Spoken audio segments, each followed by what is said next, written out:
बिस्मिल्लाहिर्रहमानिर्रहीम, अस्सलाम वालेकुम। आज का हमारा लेक्चर जो है वो रिंग्स एंड वेक्टर्स के ऊपर अगेन 6 सेमेस्टर का जो टॉपिक हमारा चल रहा है उसी के ऊपर है। उसमें से वेक्टर स्पेस के ऊपर कल भी एक वीडियो हमने बनाई थी उसकी दिखाने के लिए कि कोई सी दो basis have the same dimension, और आज भी एक वीडियो है उसी से रिलेटेड, वेक्टर स्पेस से रिलेटेड, कि किसी भी वेक्टर स्पेस में की जो डायमेंशन है वो मैक्सिमम लीनियरली इंडिपेंडेंट वेक्टर्स होते हैं। अब इसमें है ये देखिए, आप ये सारी डिटेल हम पढ़ चुके हैं कि वेक्टर स्पेस में लीनियरली इंडिपेंडेंट सबसेट्स कौन से होते हैं और डिपेंडेंट सबसेट्स कौन से होते हैं। लेकिन जब हम बेसिस की बात करते हैं किसी वेक्टर स्पेस के अंदर, तो वेक्टर स्पेस के अंदर बेसिस जो सेट बेसिस बनता है उसके एलिमेंट्स जो हैं वो लीनियरली इंडिपेंडेंट होते हैं। और यहाँ पे जो रिज़ल्ट है वो बहुत इंपॉर्टेंट रिज़ल्ट है। वो रिज़ल्ट हमें बताता है कि जो बेसिस के अंदर एलिमेंट्स की तादाद है, obviously that is called the dimension of that vector space. वो जो लीनियरली इंडिपेंडेंट तादाद है, अगर डायमेंशन आप कहते हैं वेक्टर स्पेस की n है, तो इसका मतलब है उसके बेसिस के अंदर जो एलिमेंट्स की तादाद है या वेक्टर्स n वेक्टर्स मौजूद होंगे।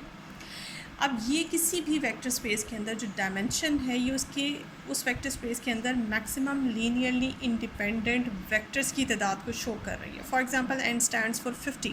अगर किसी वेक्टर स्पेस की डायमेंशन 50 है तो उसके अंदर जब भी आप कोई 50 एलिमेंट्स का एक कलेक्शन उठाएंगे तो that collection would be linearly independent. ठीक है, अब 50 से लेस तादाद में अगर आप मिसाल के तौर पे कुछ वेक्टर्स उठाते हैं तो वो वेक्टर्स भी लीनियरली इंडिपेंडेंट हो सकते हैं। मे बी द पॉसिबिलिटी, यानी कि the number of elements which are equal to 50 और less than 50 may be the linearly independent. But 50 से ज़्यादा अगर आप तादाद में कुछ वेक्टर्स उठाएं, जैसे आपने 51 तादाद में कुछ वेक्टर्स उठा लिए, तो वो जो 51 वेक्टर्स हैं those would not be linearly independent, those would be linearly dependent। ये बात आपको यहाँ से बताई जा रही है कि लीनियरली जो डायमेंशन है that is the maximum number of linearly independent vectors. उससे एक वेक्टर भी तादाद में ज़्यादा हो गया या एक एलिमेंट भी ज़्यादा हो गया तो वो जो एलिमेंट की तादाद ज़्यादा हो जाती है वो डिपेंडेंट कलेक्शन होता है। जब आप उसकी डायमेंशन से ज़्यादा तादाद में, चाहे 1 डिग्री ज़्यादा तादाद में वेक्टर्स उठाते हैं तो वो वेक्टर्स हमेशा डिपेंडेंट होंगे, लेकिन जो डायमेंशन की तादाद होती है उस तादाद में या उससे लेस तादाद में जब आप वेक्टर्स उठाते हैं तो वो इंडिपेंडेंट ही होते हैं। ठीक है जी, अब स्टार्ट करते हैं इसको देख लें। इसमें आपने, क्योंकि if and only if 2 direction हमने प्रूव करनी है। इसमें फ़र्स्ट डायरेक्शन ये है, आप सपोज़ कर लें कि आपके वेक्टर स्पेस की डायमेंशन जो है वो n है। फिर आपने क्या किया, आपने वेक्टर स्पेस में से n वेक्टर्स ही उठाए और उस सेट को नाम दे दिया A सेट का। और फिर आपने कहा कि ये सेट ज़ाहिर है इसकी तादाद कितनी है, वेक्टर्स की तादाद n तादाद है, और ये जो है ये इसकी बेसिस है। ठीक है, और साथ ही साथ ये सेट जो, अगर बेसिस आप कह रहे हैं तो ये सेट जो है वो लीनियरली इंडिपेंडेंट भी होगा। आप ये अगर कह देते हैं कि इसकी डायमेंशन n है तो ये सेट आप खुद से बना रहे हैं, इसकी बेसिस है, आपने यहाँ से सपोज़ कर लिया और ये लीनियरली इंडिपेंडेंट सेट हुए, क्योंकि जो भी बेसिस वेक्टर्स होते हैं वो लीनियरली इंडिपेंडेंट होते हैं। इसके साथ ही आपने एक और सेट कंसिडर किया S वेक्टर स्पेस V में से। ये जो सेट S है इसके एलिमेंट्स या वेक्टर्स की तादाद जो है वो m आपने ले ली। m तादाद जो है, m और n का क्या रिलेशन है, m is greater than n। अगर n का मतलब 50 है तो m stands for 51 for example, और 52 और समथिंग, यानी कि m को आपने ग्रेटर दैन n कंसिडर किया। अब जैसे कि मैंने शुरू में समझाया कि हमने यहाँ पे क्लेम क्या करना है, हमने ये क्लेम करना है कि 50 तादाद में उठाए गए वेक्टर्स जो हैं वो आपके इंडिपेंडेंट है, और 50 से जस्ट एक डिग्री भी आप तादाद बढ़ा देती हैं तो आपके पास जो वेक्टर्स की तादाद है वो सारे के सारे डिपेंडेंट होंगे। तो यहाँ पे ये एक सेट मैंने फिर उसके एग्ज़ाम्पल के लिए, यानी कि शो करने के लिए, फिर एक एग्ज़ाम्पल सेट करने के लिए एक हमने सेट लिया जिसके एलिमेंट्स की तादाद डायमेंशन से ज़्यादा थी। और अब मैं ये शो करूँगी कि ये जो सेट S है ये लीनियरली डिपेंडेंट है। अब लीनियरली डिपेंडेंट दिखाने के लिए क्या तरीक़ेकार होता है, हम क्या इससे पहले तरीक़ेकार इख्तियार करते हैं।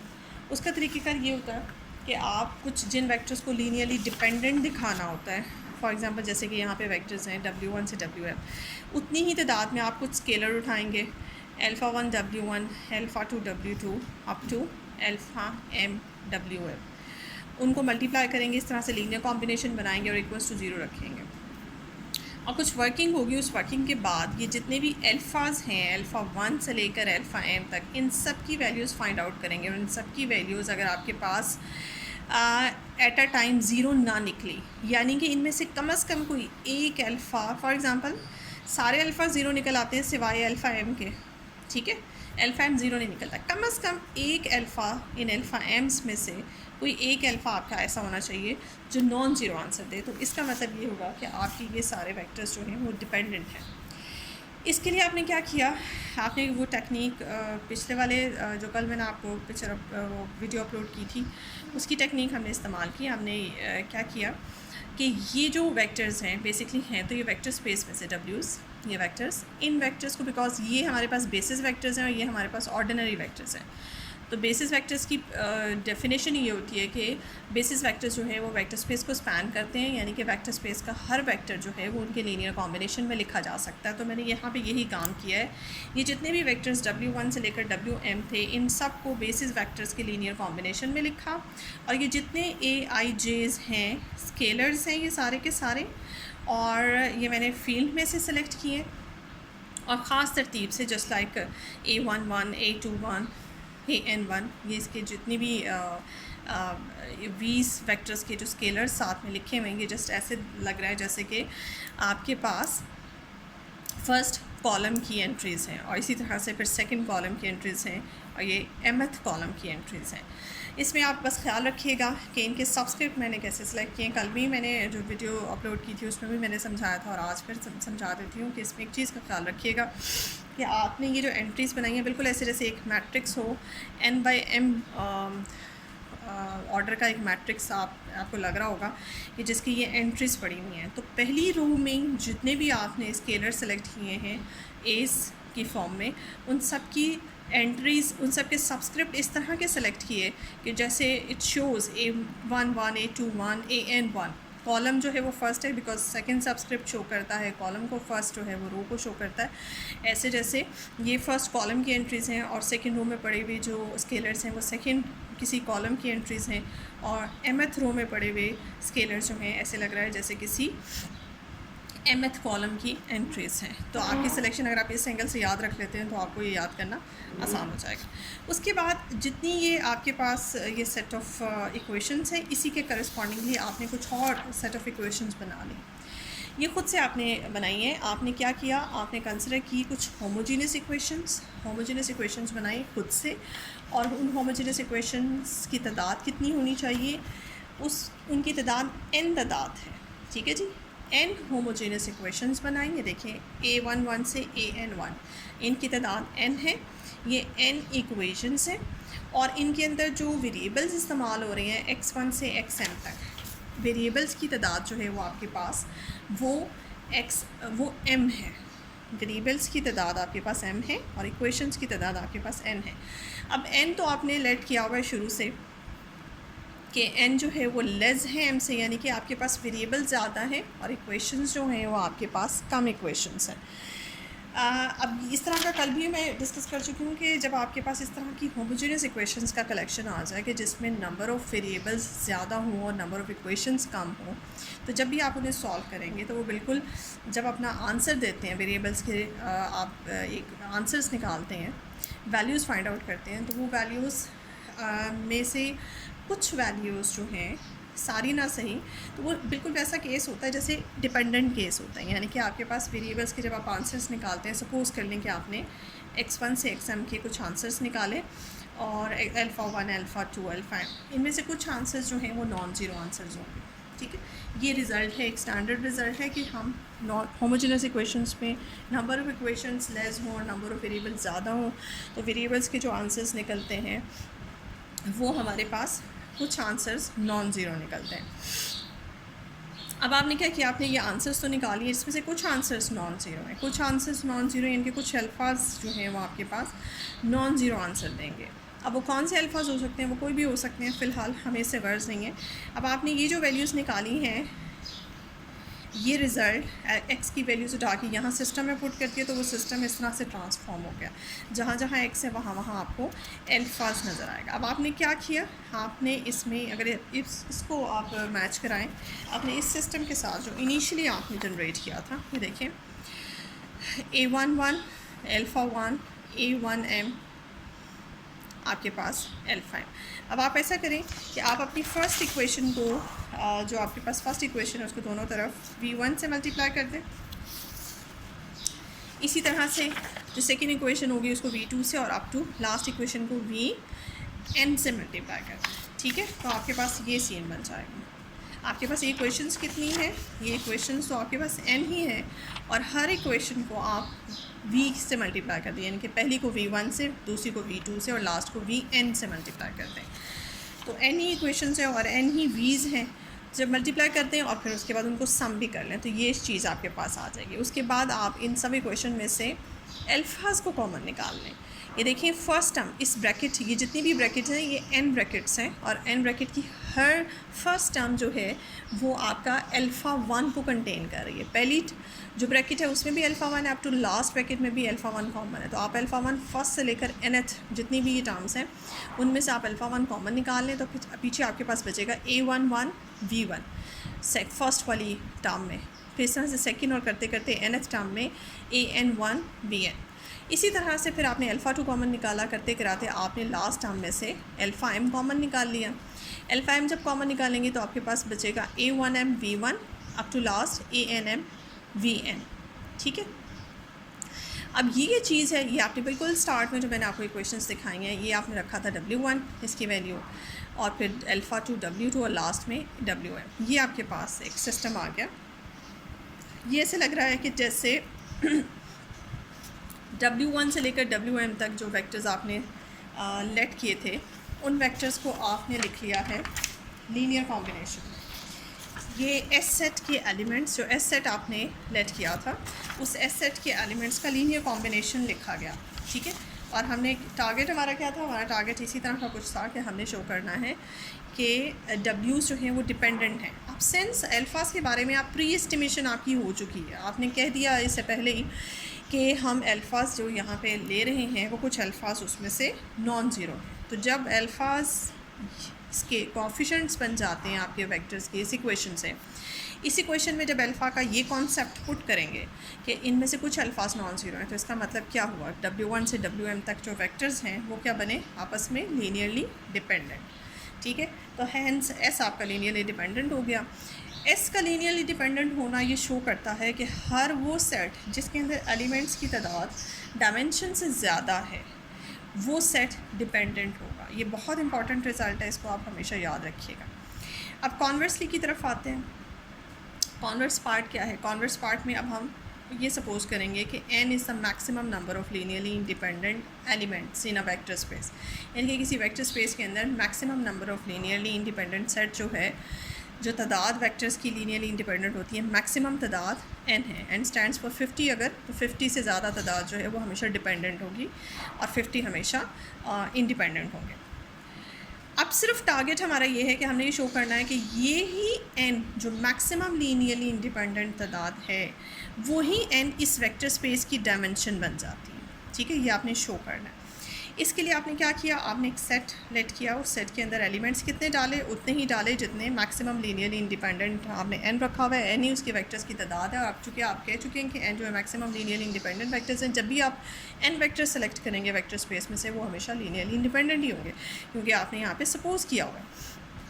इसका मतलब एस तो लीनियरली इंडिपेंडेंट हो गया, एस लीनियरली इंडिपेंडेंट है। अब हमारा क्लेम ये है कि हम ये शो करेंगे डायमेंशन भी n है। इसी S जो लीनियरली इंडिपेंडेंट है, मैं चाहती हूँ कि यही S जो है ये S सेट आपके वेक्टर स्पेस की बेसिस बन जाए। अब बेसिस बनने के लिए इसको क्या करना है, इसको लीनियरली इंडिपेंडेंट भी होना है और इसको स्पैन भी करना है वेक्टर स्पेस को। तो लीनियरली इंडिपेंडेंट तो ये ऑलरेडी है, इसको सिर्फ आपने ये दिखाना है कि ये स्पैन करता है वेक्टर स्पेस V को। ठीक है, तो उसके लिए हमें कुछ एक्स्ट्रा काम बीच में करना पड़ेगा असल टारगेट तक पहुंचने के लिए। असल टारगेट हमारा क्या है, असल टारगेट हमारा ये है, हमने जो शॉर्टली करना है वो मैं आपको पहले ही बता दूं कि हम क्या करेंगे, हम इस वेक्टर स्पेस में से कोई एक आर्बिट्रेरी वेक्टर लेंगे और ये शो करेंगे कि this arbitrary vector can be written as the linear combination of the vectors of the set S. तो फिर ये शो हो जाएगा कि एस के एलिमेंट्स वेक्टर स्पेस के सारे एलिमेंट्स को स्पैन कर रहे हैं। कि अगर मैं ऐसे लिख के दिखा दूँ कि V can be written as alpha 1 v1 alpha 2 v2 up to alpha N vn। ये आर्बिट्रेरी एलिमेंट अगर इन अल्फ़ाज इन v1 से vn के लीनियर कॉम्बिनेशन में लिखा जा सकता है, तो फिर ये v को स्पैन कर रहे हैं, एक आर्बिट्रेरी एलिमेंट को स्पैन कर रहे हैं, मींस पूरे के पूरे वेक्टर स्पेस को स्पैन कर रहे हैं। ठीक है, ये हमारा टारगेट है। उस टारगेट तक पहुंचने के लिए मैंने सबसे पहले ये लेट किया, एक सेट टी बनाया। ये सेट टी जो है मैंने एस को देख के बनाया, इसके अंदर सारे एस के एलिमेंट्स डाल दिए प्लस एक एलिमेंट और डाल दिया। ये कौन है? ये कोई भी आर्बिट्रेरी एलिमेंट की रिप्रेजेंटेशन कर रहा है। अब इसकी तादाद कितनी होगी? सेट का ऑर्डर कितना हो गया? सेट का ऑर्डर हो गया n+1। अब n+1 is greater than n, और n maximum linearly independent vectors की तादाद थी। तो इसका मतलब है n से जितनी भी जो भी कलेक्शन वेक्टर्स का n से ज़्यादा तादाद में होगा, वो जो कलेक्शन है वो अकॉर्डिंग टू माई सपोजिशन वो कलेक्शन जो है वो लीनियरली डिपेंडेंट होगा, इंडिपेंडेंट नहीं होगा। तो टी क्या हुआ? टी हमारे पास लीनियरली डिपेंडेंट सेट हो गया। अब टी अगर लीनियरली डिपेंडेंट हो गया तो इसका मतलब है टी के एलिमेंट्स को या वेक्टर्स को जब मैं लीनियर कॉम्बिनेशन में लिखूंगी, इस तरह से देखें, मैंने टी के एलिमेंट्स को या वेक्टर्स को लीनियर कॉम्बिनेशन में लिखा, उतने ही कुछ स्केलर सेलेक्ट किए, स्केलर मल्टीपल उसका बनाया, लीनियर कॉम्बिनेशन बनाया, इक्वल्स टू 0 रखा। तो ये जो टी है ये लीनियरली डिपेंडेंट है। टी लीनियरली डिपेंडेंट का मतलब जब इस तरह से लीनियर कॉम्बिनेशन बनाऊंगी, अल्फ़ाज में से किसी अल्फ़ा सब अल्फ़ाज की वैल्यू निकालूंगी तो कोई एक अल्फ़ा नॉन ज़ीरो ज़रूर आएगा। वो कौन सा अल्फ़ा नॉन ज़ीरो है? अब मुझे इस वक्त नहीं पता कि अल्फ़ा 1 की वैल्यू नॉन ज़ीरो आती है, अल्फ़ा 2 की वैल्यू, या अल्फ़ा n की, या फिर इस अल्फ़ा की वैल्यू नॉन ज़ीरो आती है। तो इस चीज़ को फाइंड आउट करने के लिए उसने यहाँ से लेकर यहाँ तक ही इतना काम किया, ये चेक करने के लिए कि इन अल्फ़ाज में से किस अल्फ़ा की वैल्यू नॉन ज़ीरो आती है। तो वो इस नतीजे पे पहुंचा कि इन सब की वैल्यू नॉन ज़ीरो नहीं होती, बल्कि इस अल्फ़ा की वैल्यू नॉन ज़ीरो होती है। ये सारे अल्फ़ाज वो हैं जो v1 से vn के सबस्क्रिप्ट हैं। ये जो एक्स्ट्रा एलिमेंट आपने v डाला था उसका सबस्क्रिप्ट यानी कि उसका जो कोफिशिएंट है स्केलर, वो नॉन ज़ीरो आपके पास होता है। ठीक है, क्योंकि वो नॉन ज़ीरो होता है तो फिर आप क्या करते हैं, जो नॉन ज़ीरो एलिमेंट होता है उसका इन्वर्स एग्जिस्ट करता है, उसके इन्वर्स से फिर आप एग्जिस्टेंस से आप कहते हैं कि अल्फ़ा इन्वर्स को दोनों तरफ मल्टीप्लाई करें, मल्टीप्लाई करने के बाद फिर आगे की वर्किंग है। लेकिन यहाँ पे पहले चेकिंग कर लेते हैं कि कैसे वो ये कहता है कि अल्फ़ा ही नॉन ज़ीरो होगा, अल्फ़ा 1 से अल्फ़ा n तक नॉन ज़ीरो नहीं हो सकते। देखें, हमने तो रिज़ल्ट निकाला है कि अल्फ़ा नॉन ज़ीरो है, लेकिन उल्टा लेके चलते हैं, ऑपोजिट लेके चलते हैं कि सपोज़ करें कि अल्फ़ा ज़ीरो है। अगर अल्फ़ा ज़ीरो है तो अल्फ़ा की यहाँ ज़ीरो वैल्यू पुट करने के बाद आपके पास ये इक्वेशन इस तरह से ट्रांसफॉर्म हो जाती है। इस इक्वेशन को गौर से देखिए, v1 से vn तक के जो वेक्टर्स थे ये s सेट के वेक्टर्स हैं और s लीनियरली इंडिपेंडेंट सेट है। अगर s लीनियरली इंडिपेंडेंट है तो लीनियरली इंडिपेंडेंट के अकॉर्डिंग जब आप इस तरह से लीनियर कॉम्बिनेशन में लिखते हो लीनियरली इंडिपेंडेंट वेक्टर्स को, उनके स्केलर्स सब के सब ज़ीरो आते हैं। तो यहाँ से तो रिज़ल्ट निकलता है कि सारे अल्फ़ा ज़ीरो है। यानी कि अगर आप अल्फ़ा को ज़ीरो कंसिडर करते हो तो अल्फ़ा 1 से अल्फ़ा n तक भी ज़ीरो आ जाते हैं, और ये सारे ज़ीरो आ जाते हैं तो फिर टी का तो इम्पैक्ट पड़ता है कि जैसे वो लीनियरली इंडिपेंडेंट है, बट ये तो कॉन्ट्राडिक्शन है, टी तो डिपेंडेंट था। तो उसके लिए अगर आप अल्फ़ा को ज़ीरो लेते हो तो प्रॉब्लम हो जाता है। इसका मतलब है अल्फ़ा जो आपने एक्स्ट्रा वेक्टर डाला था उसका जो कोफिशिएंट है वो नॉन ज़ीरो है। नॉन ज़ीरो मैंने इसे क्यों करवाया कि इसलिए यहाँ पे हमने चेक किया कि ये डिपेंडेंट है, और दूसरा जो कि नॉन ज़ीरो है तो फिर इसका नॉन ज़ीरो एलिमेंट का इन्वर्स भी एग्जिस्ट करता है। इसके इन्वर्स से मैंने इस इक्वेशन में दोनों तरफ मल्टीप्लाई कराया। मल्टीप्लाई कराने से ये चीज़ आपके पास आई है, इसका कोफिशिएंट 1 हो गया। इसको सेपरेट किया, v को यहाँ रहने दिया, बाकी तमाम चीज़ों को राइट हैंड साइड पे शिफ्ट कर दिया। राइट हैंड साइड पे शिफ्ट करने से नेगेटिव, हर टर्म के साथ नेगेटिव का सिंबल आ गया। अब आपने अगले स्टेप में क्या किया, minus alpha inverse into alpha 1। Alpha inverse क्या है? एक स्केलर है, अल्फ़ा 1 भी एक स्केलर है, -1 भी स्केलर है। ये तीनों स्केलर्स आपस में मल्टीप्लाई होके आंसर में सपोज करें एक नया स्केलर आता है, उसको रीनेम कर दिया। इतना आप जो है वो मुश्किल सा और माइनस और इतना लंबा चौड़ा स्केलर लिखने के बजाय उसे रीनेम करके beta 1 beta 2 up to beta n कह दिया। अब ये देखिए व्हाट इज़ दिस, ये क्वेश्चन मैंने दोबारा लिखी यहाँ पे, v can be written as the linear combination of the elements of the set s। ये s ये सेट जो था, यानी कि V1 से लेकर Vn तक के जो वेक्टर्स हैं उनको हमने ए का नाम दिया हुआ है। तो ये जो वेक्टर्स हैं हमारे पास, ये स्पैन कर रहे हैं वी को। वी कौन था? आर्बिट्रेरी एलिमेंट था। सो ये वीज वेक्टर्स जो हैं एक आर्बिट्रेरी एलिमेंट को स्पैन कर रहे हैं, मीन्स ये पूरे के पूरे वेक्टर स्पेस को स्पैन कर रहे हैं। ठीक है, ये ए नहीं है, ये हमारे पास एस सेट हमने लिया हुआ है, एस सेट है। और फिर हम कहेंगे कि एस जो है इंडिपेंडेंट पहले ही था, स्पैन भी कर रहा है, तो दोनों बातें मिला के एस जो है वो बेसिस बन गई है वी की। तो ऐसा अगर वी की बेसिस बन गई है तो फिर डायमेंशन ऑटोमेटिकली उसके एलिमेंट्स की तादाद हो जाती है, डायमेंशन एन हो गई, हैंस प्रूव्ड। हाँ, होप सो कि आपको समझ आ गई होगी। इस थ्योरम को देखने के बाद, इस वीडियो को देखने के बाद प्लीज़ आप अपने कमेंट्स ज़रूर दीजिएगा। Thank you so much.